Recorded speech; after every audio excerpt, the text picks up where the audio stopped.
तो आइए स्टूडेंट्स, आज हम लोग जो है ट्रिग्नोमेट्रिक आइडेंटिटीज़ पर डिपेंडेड कुछ क्वेश्चन को सॉल्व करते हैं, जो कि आईआईटी मेंस और उसके साथ बीएचयू बीएससी एंट्रेंस और साथ ही साथ यूपी का जो स्टेट इंजीनियरिंग एंट्रेंस एग्ज़ाम होता है उसमें भी ये काम आएगा। तो आइए कुछ क्वेश्चंस हम लोग सॉल्व करते हैं और सॉल्व करने के मेथड को हम लोग सीखते हैं। तो देखिए, इसमें फर्स्ट क्वेश्चन है कि if 10a minus 10b is equal to x and cot b minus cot a is equal to y, then cot a minus b is equal to, मतलब cot a माइनस b की वैल्यू क्या होगी। तो आप एक चीज़ ध्यान से देखें, 10a माइनस 10b की वैल्यू हमको पता है, हमको निकालना क्या है, cot a माइनस b।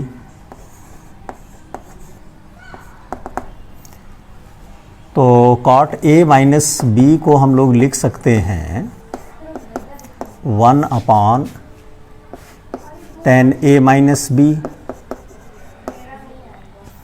और 10a माइनस b की वैल्यू आप जानते हो, 10a माइनस 10b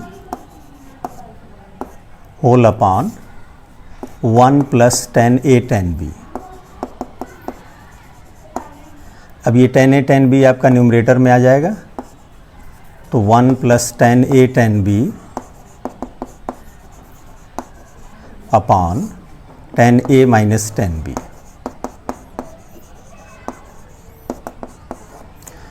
तो देखिए 10a माइनस 10b की वैल्यू हमको पता है, अब हमको चाहिए 1 प्लस 10a 10b की वैल्यू। तो ये जो सेकेंड वाला आपको दिया हुआ है, इससे आपको 10a 10b की वैल्यू मिलेगी। देखिए कैसे, देखिए क्वेश्चन में गिवन है cot b minus cot a is equal to y। cot b को आप लिख सकते हो 1/10b minus 1/10a is equal to y। इसमें अब आप एलसीएम ले लेते हो तो आपको देखिए ये मिलता है 10a minus 10b upon 1 plus 10a 10b। Sorry, ये एलसीएम आ जाएगा तो ये 10a इंटू 10b हो जाएगा। अब देखिए 10a माइनस 10b की वैल्यू देखिए आपके पास क्या है, x है, और ये हो गया 10a into 10b is equal to y। अब आप यहाँ से 10a इंटू 10b की वैल्यू निकाल लीजिए। तो आप देखें तो 10a इंटू 10b की वैल्यू आपको मिल जाती है x अपॉन y। अब आप ये वैल्यू जो है यहाँ पर पुट कर दें, पुटिंग these values in 1। तो इसमें अगर आप पुट करोगे तो देखो cot a minus cot a minus b की वैल्यू आपको मिलती है 1 प्लस 10a 10b। तो 1 प्लस 10a इंटू 10b की वैल्यू देखिए हम लोग को मिली है x बाई वाई अपॉन, और नीचे है 10a माइनस 10b, और 10a माइनस 10b की वैल्यू देखिए हमारे पास क्या है, 10a माइनस 10b की वैल्यू है x। तो इसमें अगर आप एलसीएम ले लोगे तो ये मिल जाएगा y plus x upon x into y. अब आप ऑप्शन देखें कौन सा ऑप्शन इसमें आपको मिल रहा है। अगर हम अलग अलग डिवाइड कर दें तो ये मिल जाएगा आपको 1/x प्लस 1/y। तो ये आपका ऑप्शन नंबर सी सही है। अब सेकेंड वाले क्वेश्चन पर आप आइए। देखिए क्वेश्चन सेकंड में आपसे ये कह रहा है कि इस एक्सप्रेशन की वैल्यू आपको बतानी है, और थीटा के बारे में ये आपसे बोला कि थीटा लाई बिटवीन 0 एंड π/8। तो 0 और π/8 के बीच में थीटा है, तब इस केस में बताना है कि इसकी वैल्यू इसमें से कौन सी आएगी। तो देखिए इसमें सबसे पहले जो है हम लोग ऐसे स्टार्ट करते हैं, √2 है, फिर plus √2 plus 2 plus cot 8 theta है। तो इसको आप देखिए ऐसे लिख सकते हैं 2 प्लस √2 प्लस, इसमें देखिए आप 2 प्लस, ये यहाँ पर 2 और होना चाहिए, 2 प्लस 2 cos 8 थीटा होना चाहिए।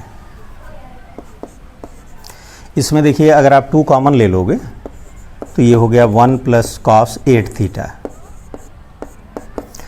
अब आपको एक आइडेंटिटी याद होगी कि कॉस 2 थीटा इजकल टू होता है 2 कॉस स्क्वायर थीटा माइनस 1। देखिए जब भी 1 प्लस कॉस थीटा आए तो 1 को रिप्लेस मतलब 1 को यहाँ से एलिमिनेट करने के लिए इसका यूज करिए, और अगर मान लीजिए 1 माइनस में आता है तो फिर आप जो है साइन वाला यूज करिए, 1 माइनस 2 साइन स्क्वायर थीटा जो है।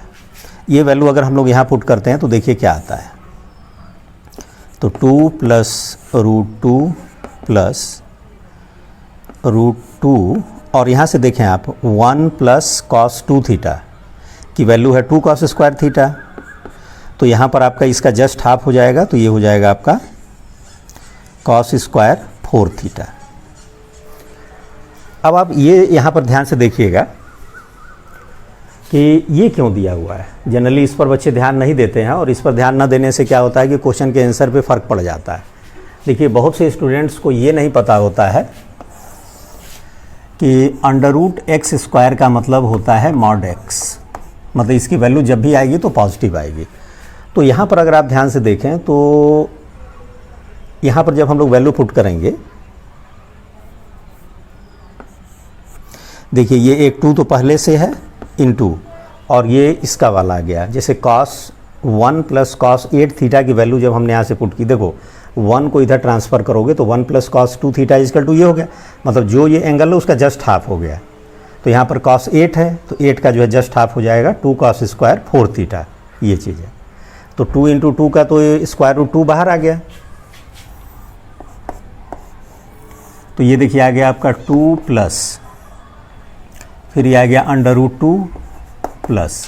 अब देखिए 2 इंटू 2 का स्क्वायर 4 का स्क्वायर रूट 2 आ गया बाहर, और ये हो गया आपका मॉड कॉस 4 थीटा। तो मॉड x अगर है तो आप जानते हो मॉड x की वैल्यू x होगी अगर x ग्रेटर देन और इक्वल टू 0 हो, और माइनस x होगी अगर x लेस देन 0। तो उसके अकॉर्डिंग अगर आप यहाँ से आइए तो देखिए अगर हम दोनों साइड में अगर हम देखिए हमारे पास क्या है, यहाँ पर 4 है, तो अगर हम 4 से इसमें अगर ओवरऑल मल्टीप्लाई कर दें, आपको हम यहाँ लिख करके दिखा दे रहे हैं, तो देखिए ये मिलेगा 0 less than 4 theta and 4 theta less than π/2। तो ये 4 थीटा हमारा 0 और π/2 के बीच में है, मतलब फर्स्ट क्वाड्रेंट में है। इसका मतलब इसकी वैल्यू जो है cos 4 थीटा की वैल्यू पॉजिटिव आएगी, क्योंकि फर्स्ट क्वाड्रेंट में cos क्या होता है, पॉजिटिव होता है। तो ये इसका जब हम स्क्वायर रूट मतलब मॉड cos 4x की वैल्यू अगर हम लिखेंगे तो वो सीधा cos 4x हो जाएगा। अब इसमें देखिए 2 कॉमन हो जाएगा,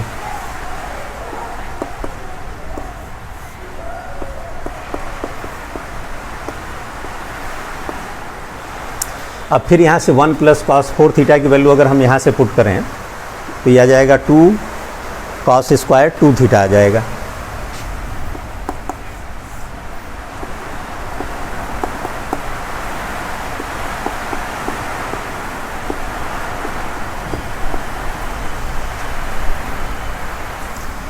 तो ये देखिए आपका आ जाता है 2 प्लस फिर यहाँ 2 और फिर आ जाएगा मॉड कॉस 2 थीटा।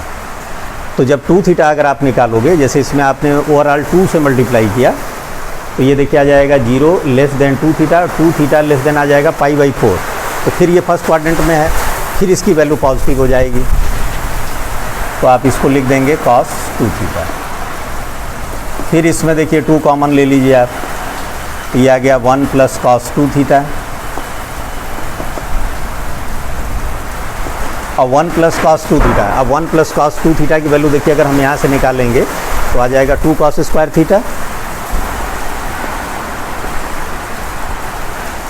और इसका स्क्वायर रूट लेंगे तो फिर आ गया 2 मॉड कॉस थीटा।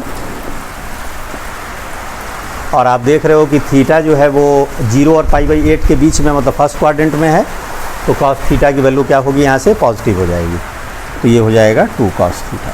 तो इस तरह से इस एक्सप्रेशन की वैल्यू हमारी ये आ जाती है। तो ये देखिए हमारा ऑप्शन ये सही है।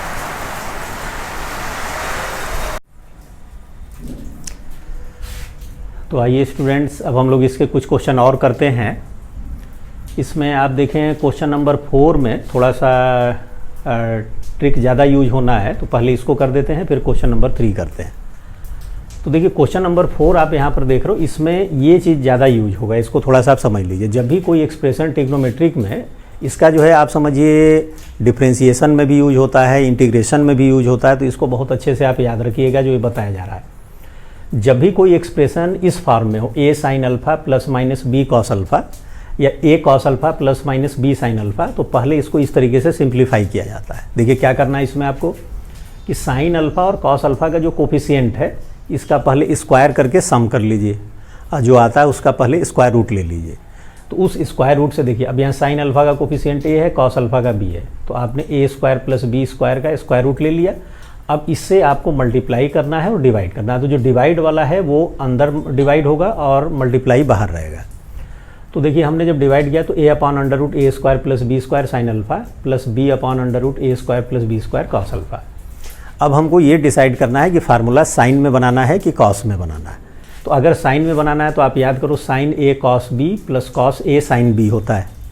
तो उसके अकॉर्डिंग देखिए हमने क्या किया कि साइन अल्फ़ा और ये होना चाहिए कॉस b। तो इसके लिए देखिए हमको एक राइट एंगल ट्रेंगल बनाना होगा। कॉस लेना है तो बेस अपॉन हाइपोटेनस, तो उसका बेस होगा a और हाइपोटेनस हो गया under root a square plus b square. तो परपेंडिकुलर हो गया b। अब यहाँ से देखें बेस अपॉन हाइपोटेनस, ये हो गया आपका देखिए कॉस थीटा, और परपेंडिकुलर अपॉन हाइपोटेनस हो गया आपका साइन थीटा। तो देखिए फार्मूला बन गया sine alpha cos theta plus minus cos alpha sine theta. अब आप देखें ध्यान से, तो sine A cos B plus minus cos A sine B, तो ये साइन ए प्लस बी या साइन ए माइनस बी का फार्मूला बन गया। तो ये चीज़ है। अब इसका देखिए यूज जनरली क्या होता है, कभी कभी आप देखोगे तो वो पूछेगा इस तरह का कोई एक्सप्रेशन दे देगा, जैसे दे देगा 3 sine theta plus 4 cos theta. अब बोलेगा what is maximum value of this expression. तो पहले इसी मेथड से आप यहाँ आ जाएंगे। अब आप देखिए ध्यान से, इस एक्सप्रेशन की वैल्यू मैक्सिमम तब होगी जब साइन की वैल्यू मैक्सिमम होगी, और आपको पता होना चाहिए कि साइन की मैक्सिमम वैल्यू होती है +1 और मिनिमम होती है -1। तो इसकी मैक्सिमम वैल्यू के लिए यहाँ +1 रख दीजिए और इसके मिनिमम वैल्यू के लिए यहाँ -1 रख दीजिए, तो इस तरीके से मिल जाता है।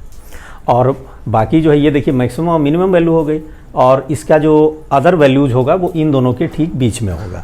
मतलब इससे this expression is value of this expression is greater than this and less than this होगा। तो इस तरीके से हो जाता है। अब यहाँ पर देखिए हम लोग के क्वेश्चन में है कि given tan alpha equal to p/q। तो इस केस में और tan अल्फा की वैल्यू p/q है और अल्फा इक्वल टू 6 बीटा है, और यहाँ कह रहा है कि अल्फा बीइंग एक्यूट एंगल और 1/2 दिस, इसकी वैल्यू हम लोग को बतानी है कि इसमें से कौन होगा। तो एक्यूट एंगल होने का मतलब कि अल्फ़ा जो है फर्स्ट क्वाड्रेंट में होगा, और फर्स्ट क्वाड्रेंट में आप जानते हो कि सभी ट्रिग्नोमेट्रिक रेशियोज़ के वैल्यू जो होते हैं वो पॉजिटिव होते हैं, नेगेटिव नहीं होंगे। तो यहाँ पर देखिए tan अल्फ़ा की वैल्यू p/q है, तो हमने एक राइट एंगल ट्रेंगल बना लिया। tan alpha equal to perpendicular upon base, तो हाइपोटेनस ये हो गया। अब हमको इस एक्सप्रेशन की वैल्यू निकालनी है, तो 1/2 बाहर हो गया p। अब कोसेक 2 बीटा को लिख दिया 1 अपॉन साइन, और सेक 2 को लिख दिया 1 अपॉन कॉस। अब इसमें एलसीएम ले लिया, इसका देखिए यहाँ मल्टीप्लाई हो गया, इसका यहाँ ये हो गया। ये जो 2 बाहर था इसको अंदर ले लिया, तो 2 साइन 2 बीटा कॉस 2 बीटा, तो ये हो गया साइन 4 बीटा। अब देखिए ये एक्सप्रेशन देखिए इसी फॉर्म में आ गया ना। तो हमने क्या किया कि under root p square plus q square से मल्टीप्लाई और डिवाइड कर दिया। तो हमेशा ध्यान रखिएगा मल्टीप्लाई वाला बाहर रहेगा, डिवाइड वाला अंदर हो जाएगा। अब आप ध्यान से देखें, p upon under root p square plus q square, तो p upon under root p square मतलब परपेंडिकुलर अपॉन हाइपोटेनस, तो ये हो गया साइन। तो साइन अल्फ़ा की वैल्यू हो गई है, और इसी तरह से ये हो गई कॉस अल्फ़ा की वैल्यू। तो फार्मूला देखिए बना sign alpha cos beta minus cos alpha sign beta, तो साइन a माइनस बी का फार्मूला बन गया। अब अल्फ़ा की वैल्यू हमारे क्वेश्चन में 6 बीटा गिवन है, तो यहाँ 6 बीटा रख दिया। अब देखिए 6 बीटा माइनस 2 बीटा, इससे ये कैंसिल हो गया, तो इसकी वैल्यू आ गई under root p square plus q square. तो इस तरह से आप देख रहे हो कि ये क्वेश्चन ये बहुत इंपॉर्टेंट है, इसको बहुत अच्छे से प्रैक्टिस कर लीजिएगा। ये फिर हम बता दे रहे हैं डिफरेंशिएशन इंटीग्रेशन दोनों में इसका यूज होता है। अब हम लोग जो है थर्ड वाले क्वेश्चन को करते हैं। तो ये हम लोगों का क्वेश्चन है सेक 8 थीटा -1 अपॉन सेक 4 थीटा -1, इसकी वैल्यू हम लोगों को फाइंड करनी है। तो आप जानते हो कि सेक में डायरेक्ट कोई फार्मूला तो होता नहीं है, जैसे 1 को एलिमिनेट करना है ऐसा कुछ, तो हम लोग सेक को चेंज कर देंगे कॉस में। तो 1 upon cos 8 theta minus 1 upon cos 4 theta minus 1। तो इसमें आप एलसीएम लोगे तो ये कॉस 8 थीटा हो गया, तो 1 minus cos 8 theta whole upon, इसमें कॉस 4 थीटा एलसीएम लिया तो ये हो गया 1 minus cos 4 theta. 1 minus cos 8 theta upon 1 minus cos 4 theta into cos 4 theta upon cos 8 theta. अब यहाँ पर कॉस की ऐसी वैल्यू पुट करिए जिससे ये 1 जो है वो कैंसिल हो जाए। तो इसमें हम लोग साइन वाली वैल्यू पुट करेंगे, जो आपको याद होगा कॉस 2 थीटा इक्वल टू होता है ना 1 माइनस 2 साइन स्क्वायर थीटा, और साइन 2 थीटा की वैल्यू होती है 2 साइन थीटा कॉस थीटा। इन दोनों का हम लोग यूज करेंगे अभी। तो यहाँ पर देखिए 1 minus 2 sine square 4 theta whole upon 1 minus 2 sine square 2 theta into cos 4 theta upon cos 8 theta. Bracket को आप ओपन करोगे तो ये आ जाएगा 2 साइन स्क्वायर, देखिए आज ये 1 से 1 कैंसिल, यहाँ पे 1 से 1, तो 2 साइन स्क्वायर 4 थीटा आ गया और यहाँ कॉस 4 थीटा है। तो हमने क्या किया कि यहाँ का एक साइन ले लिया, मतलब ऐसे देखिए 2 sine 4 theta into cos 4 theta, इसका देखिए पेयर बना दिया और एक साइन 4 थीटा इसमें बच रहा है होल अपॉन, यहाँ पर देखिए 2 साइन स्क्वायर 2 थीटा बच रहा है और यहाँ पर है आपके पास कॉस 8 थीटा। अब देखिए 2 साइन 4 थीटा कॉस 4 थीटा, ये इस फार्मूले से बन जाएगा आपका साइन 8 थीटा। तो sine 8 theta upon cos 8 theta, और ये साइन 4 थीटा को आपने लिख दिया 2 sine 2 theta into cos 2 theta whole upon, ये हो गया आपका 2 साइन स्क्वायर 2 थीटा। ये देखें आप 2 से 2 कैंसिल हो गया, एक साइन 2 थीटा से स्क्वायर कैंसिल हो गया, तो sine 8 theta upon cos 8 theta, ये हो गया tan 8 theta into cos 2 theta upon sine 2 theta, तो कॉट 2 थीटा हो जाएगा और कॉट 2 को आपने 1 अपॉन कर दिया, तो tan 8 theta upon tan 2 theta. तो इसमें ऑप्शन देख लें आप कौन सा सही है। तो ये सी वाला ऑप्शन आप देखिए सही है इसका। तो इस तरह से आपने देखा कि हम लोग ट्रिग्नोमेट्री के आइडेंटिटीज़ पर डिपेंडेंट कुछ क्वेश्चन किए। तो इसके क्वेश्चन देखिए मेन क्या होता है ट्रिग्नोमेट्री में कि आपका दिमाग चलना है, मतलब फार्मूला आपको पूरा याद होना चाहिए और आप दिमाग लगाइए कि कैसे इसको और छोटा और छोटा और छोटा एक्सप्रेशन को करें फार्मूला अप्लाई कर करके। तो इस तरीके से आप और क्वेश्चन की प्रैक्टिस करिए, फिर नेक्स्ट हम लोग जो है लेक्चर में और क्वेश्चन सॉल्व करेंगे।